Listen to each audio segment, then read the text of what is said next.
ਸਰਵ ਕਲਾ सतगुरु साहिब की हरियाए हरियाणे नु। आज हम आए हैं सतलोक आश्रम भिवानी के अंदर, जहां संत रामपाल जी महाराज जी के 73वें अवतरण दिवस पर विशाल भंडारा होने जा रहा है। तो आप देख रहे हैं दर्शकों सतलोक के वासी यूट्यूब चैनल, और हम आपको अभी अंदर लेके चलते हैं जहां संत रामपाल जी महाराज जी के देश हित के अंदर क्या योगदान है। तो उसके बारे में अभी भगत से बात करेंगे, इनके संत रामपाल जी महाराज जी के अनुयायी से बात करेंगे और जानते हैं उनके देश हित के बारे में, संत रामपाल जी महाराज जी का क्या योगदान है। ग्रीब यो मन गिरा आकाश ते हो गया खंड बिहंड, 184 मन बसी युगन युगन यमदंड। आकाश ते माया का गुलाम, 184 मन बसी भूल गया है राम। मैं भिवानी हरियाणा से हूँ जी। सर, आपसे जानना चाह रहे हैं, आप हरियाणा से हो, हरियाणा के अंदर अभी बाढ़ आई तो उसमें संत रामपाल जी महाराज का क्या योगदान रहा? हमारे गुरुजी संत रामपाल जी महाराज का बाढ़ ग्रस्त जो क्षेत्र था उस पे काफी योगदान रहा। हमारे गुरुजी ने हमारे को आदेश दिया है, हमारे को बताया गया, तो हम घर घर जाकर जो बाढ़ से ग्रस्त थे गांव, उन गांव में हम घर घर जा गए हैं और दवाई और खाने की सुविधा, सब्जी, पानी, जो भी रोजमर्रा की जो चीजें हैं हमने वहां जाके बिल्कुल फ्री उनको करवाई है, उनको प्रदान करी हैं। और जो जितनी हमारे से हो सकी और जो उनको जरूरत थी वो हमने वहां जाकर दी है। जहाँ से बाढ़ से निकालने की हो, चाहे उनको खाने पीने की सुविधा हो, किसी भी प्रकार की जहाँ भी उनको प्रॉब्लम लगी हमारे को, तो हमने वहां जाकर उनको वो उनकी सुविधा दी है हमने। और परमात्मा की दया से परमात्मा ने हमारे को यही आदेश दे रखा है कि जो विपत्ति के अंदर जो काम नहीं आ सकता ना, तो वो फिर वो कोई काम का नहीं है। वो भक्ति और वो साधना क्या काम की जो विपत्ति के अंदर काम नहीं आ सके। तो हमारे गुरुजी ने हमारे को यही शिक्षा दी है कि किसी भी प्रकार की विपत्ति, अभी तो ये छोटी सी नॉर्मल विपत्ति थी, थोड़े से ज्यादा इलाके में नहीं थी, हरियाणा के थोड़े से इलाके में बाढ़ आ गई थी, तो उसमें हमने वहां जाकर रात का काम किया है।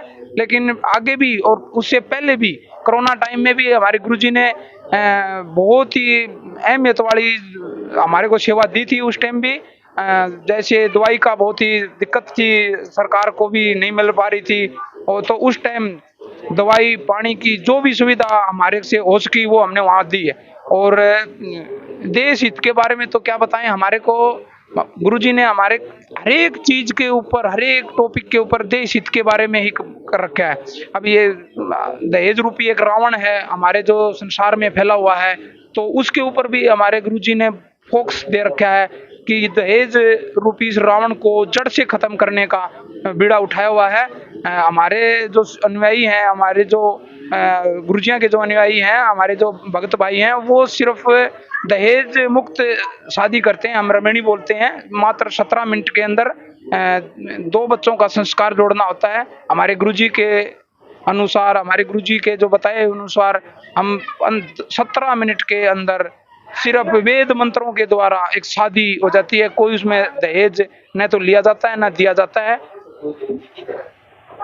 जी सर, धन्यवाद। धन्यवाद जी। मैं यहाँ भिवानी से हूँ। सर, आपसे हम जानना चाह रहे हैं कि संत रामपाल जी महाराज का देश हित के अंदर कोरोना काल के अंदर क्या योगदान रहा? देखो जी, वैसे संत रामपाल जी महाराज और उनके अनुयायियों का इस समाज के प्रति बहुत कुछ दान रहा है, लेकिन खासकर कोरोना में मैं आपको बताऊं कि जो आदमी इस कोरोना के दौरान फंस गए थे, उनको भी परमात्मा कभी रामपाल जी महाराज ने अपने घरों में पहुंचाने का बंदोबस्त किया। इसके अलावा अगर उनको रहने की जगह नहीं थी तो उनको आश्रमों में रहने के लिए जो है जगह अवेलेबल कराई गई। इसके साथ साथ खाना भी जो था उनको आश्रम से दिया गया, यहाँ तक कि उनके घरों तक भी जो है खाना जो है उनके संत रामपाल जी महाराज ने उनके पास पहुंचाया। सर, जैसे कि आपने बताया कि संत रामपाल जी महाराज ने उन्हें खाना भी दिया, घरों तक पहुंचाया, तो क्या वो बिल्कुल फ्री था या उससे कोई चार्ज लिया गया उनसे? नहीं, बिल्कुल फ्री था, कोई चार्ज नहीं लिया गया। यहाँ तक कि सही से इस काम में जो है सरकार का भी, प्रशासन का भी जो है ना मदद की गई पर हम संत रामपाल जी महाराज की तरफ से। महाराज ने कोरोना के दौरान जो भी दिक्कतें लोगों का आई उनका दुख समझ करके उनको जो है अपने आश्रम में खाली करवा करके उनमें जगह दी गई। और जब तक ये कोरोना चलता रहा तब तक उनको जो है उनका खाने पीने का बंदोबस्त संत रामपाल जी महाराज ने आश्रम में किया था। इसके साथ साथ प्रशासन के पास भी जब जगह नहीं थी, प्रशासन की भी मदद पर संत रामपाल जी महाराज ने उन आदमियों को, जो आदमी यहाँ फंस गए थे, उनको जो है मदद करने की कोशिश की। जी सर, धन्यवाद। सत साहेब।